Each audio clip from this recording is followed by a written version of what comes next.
this is Kiwi Whispers. This video is going to be a soft-spoken video.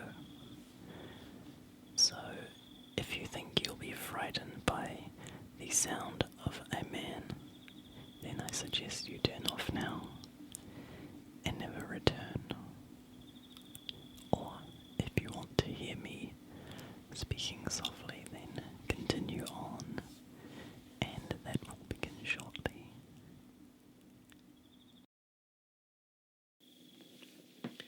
So, here we are. This is my actual voice. I must say that it feels a bit awkward speaking a little louder than normal. It's almost like one of those bad dreams where you find yourself naked in front of everyone and you don't know what to do. Yeah, it feels a bit like that. It's like I'm exposing myself. It's something you've not seen or heard before, so it's new and scary. But I'm being silly because all it is talking into a microphone. And if you think about it, it's actually a little bit weird and strange. But that makes you guys weird and strange as well because you seem to enjoy it. So I'm sorry, that was a terrible analogy. Also, I hope you like the panning that I've put on. Hopefully it'll just sort of simulate like a walking around the room effect. Walking around you. So anyway, this is my first soft-spoken video.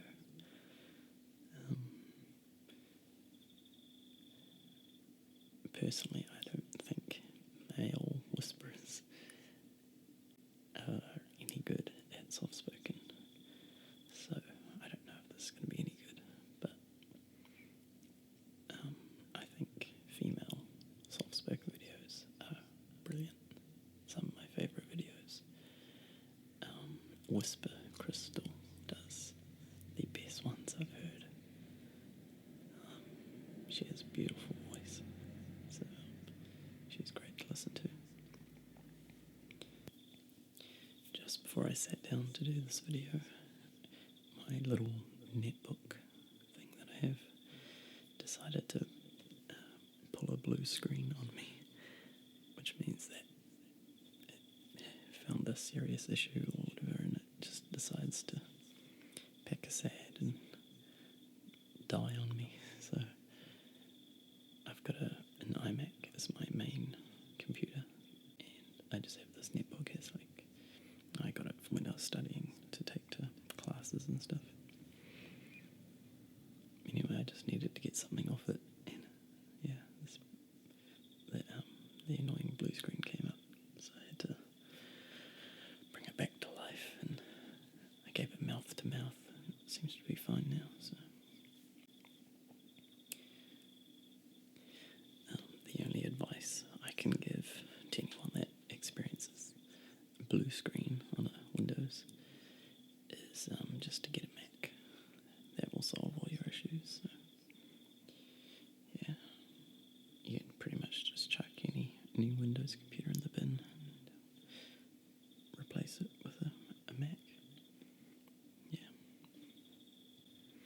I realise this will probably start up a battle between Mac lovers and PC lovers, but I'm prepared for that, so take your best shot.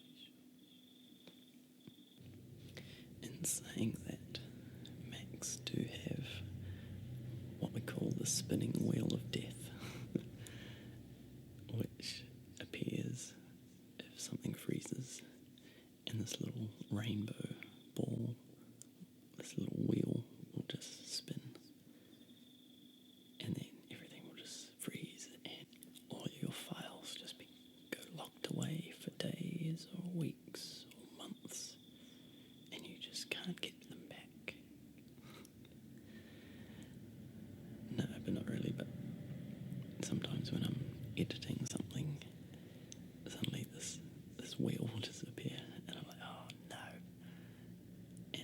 instantly that if I haven't saved, then it'll crash and I will have lost everything that I just did.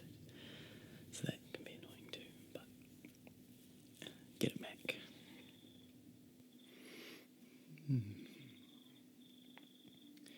Something interesting that happened last week concerning these videos that I make. My sister has been staying with me for the week, and we were just talking about sleep and how we both sort of have sleep problems. Since I can remember, I haven't slept properly. I always stay up late and wake up early, and sometimes take 2 hours to get to sleep. She has similar problems too, so somehow it just came up while we were talking. And she's reading this book about sort of understanding dreams and sleep problems, and just it lists ways of sort of interpreting dreams and how you can help your sleep. So it was just appropriate that I mentioned that I make these videos, because nobody knows that I do this. I'm very secretive about this. So she was the first person I told that I make these videos for people on the internet to help them sleep. And yeah, she was like shocked to hear this. But yeah, she was quite excited to hear it, and just to learn everything about what I was doing.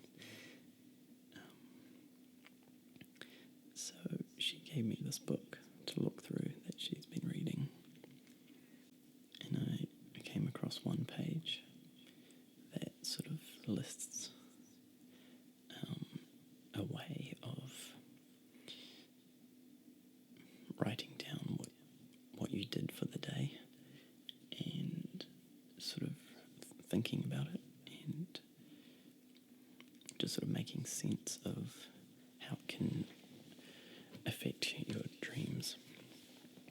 Anyway, I'm not explaining it very well, but what I will do is I wrote down that page. That was really sort of stood out for me, and I tried doing it, and it's something that you do over like a period of time for it to work properly. So yeah, I just think it'd be quite appropriate to share it with you, and it might be able to help some of you that have trouble sleeping as well, just to try something that you might not have tried before. And yeah, so anyway, I'll start with these, and I'll just sort of explain them as I go. So what I tend to do when I'm trying to sleep is I think about everything. Like, it's my thinking time. It's where all my ideas come alive, and just everything that's happened. I just think about it while I'm trying to get to sleep, which obviously causes me to just lay awake instead of sleep. So that's where my problem lies. So this sort of helps with just thinking about just the day that you've had, and just limiting it to just these questions.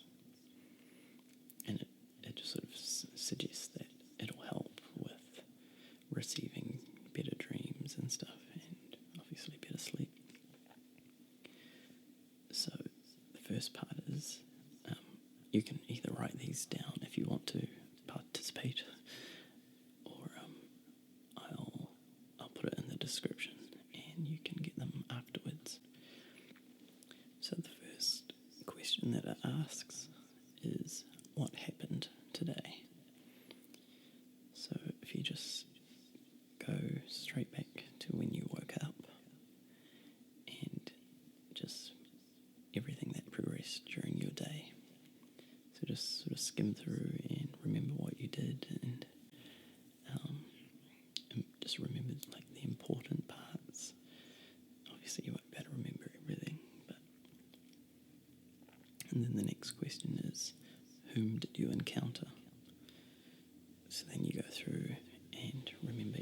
saw. So start from when you woke up. Did you see some of your family members or your friends that you flat with? Or the bus driver if you got on a bus to go somewhere, or a taxi, or a neighbour? And then you just work your way through your day and just try to remember who you saw. The third question, what were some of the different feelings you experienced? So again, once you woke up, were you happy? Or were you already stressed about what the day was going to be like? Because you might have had a job interview or seen someone you didn't want to see or anything like that. So, yeah, what were some of the different feelings you experienced? Next question, what did you feel proud of? So what were some of the things that you really felt good about doing? Maybe you opened the door for someone, or you handed an assignment in on time to a high standard, or something like that. I don't know, just anything that made you feel good. Next question, what do you wish you could improve upon? So, could you have done a better job on that assignment, or could you have given better answers in that job interview, or could you have been a bit nicer, or helped someone a bit more in some way, something that you could improve upon? Next question, whom would you like to forgive? Could you give someone who annoyed you the benefit of the doubt? So, we don't have to like everyone that we encounter. Is there someone that annoyed you that you were a bit abrupt to, or just gave the cold shoulder that you really shouldn't have, because it might have made them feel a bit stink or whatever? So maybe if you think about someone that you did encounter today that you could have given a bit more time to, that you would like to sort of, I don't know, if you wanted to apologise, or just next time you see them, you'll be a bit more friendly or something like that. You go out of your way a bit more for them. So the next question just follows on from the last one. Who would you wish to apologise to for any mistakes you have made? Whom would you like to ask for forgiveness? I know from personal experience that asking someone for forgiveness is extremely difficult, especially if it's your ego or reputation on the line. Asking for forgiveness from someone can be very difficult. But if you think about it the other way, sometimes someone will do or say something to you that makes you feel stink for the whole day.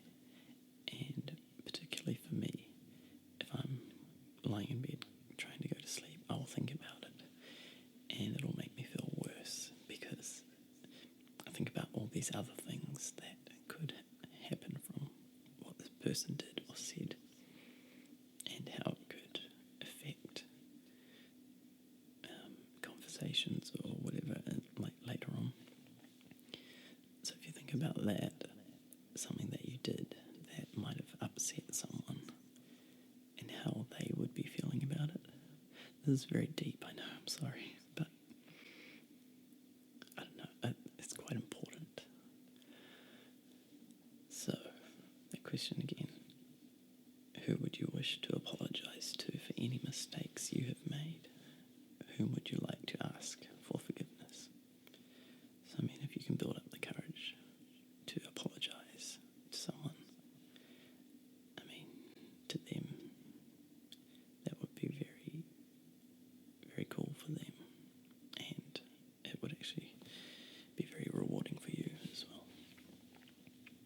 Next question. How would you wish to be forgiven?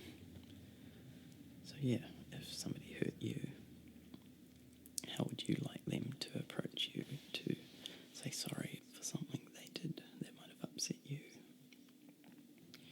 Would you rather it be in person, where they come up to you and actually apologise to you, or, I don't know, send a text or an email, or even if they were just nicer to you because they had realised that they had been mean or whatever? I don't know. How would you like to be forgiven? Next question. Would you like to be an influence for someone's health or happiness? So if you know, say, a friend or family member is ill, how could you improve their situation? Could you go see them, spend some time with them, send them well wishes? Or if someone was sad or depressed, how could you comfort them if they needed it? So if you think back to all these people that you approached today, and remember someone that was feeling like this, feeling ill or unhappy, what could you do tomorrow that will improve their situation? And then the last question, which ends appropriately: what are your hopes for tomorrow? So do you hope to encounter the same people or different people? Do you want to do something different that will make you feel proud of doing something? What is something you could do tomorrow that improves on what you did today?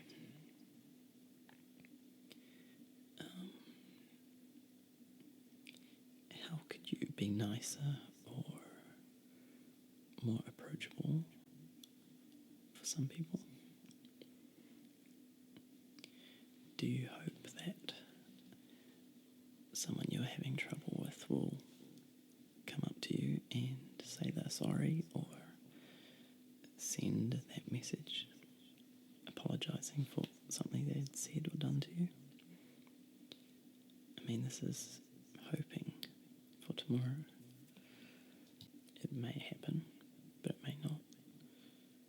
What do you want to happen tomorrow? So, the main focus of these questions is so that they can help put your mind in a reflective state, so they're more conductive to receiving dreams. So it should both help you unwind the craziness of your mind if it's racing with all these ideas and thoughts of what's happened today, and hopefully induce some sort of dream relative to those questions. So instead of thinking about everything that's happened over the last week or month or whenever, or forward thinking a whole week or month, just think about today and your hopes for tomorrow, just so it narrows everything down, so you don't have to think too far ahead or too far back. Because sleeping is such a gift to have. It's so important that we have it. So we need to make it as easy for ourselves as possible, instead of all this mayhem in our minds. So yeah, if you want to go over those questions, then that would be really great for you, I'm sure. It's quite funny, really. I'm watching a TV show called Community. It's an American comedy. I'm hoping there's someone out there that watches it because it's a brilliant program. It's so funny. But I just watched an episode about seizing the day.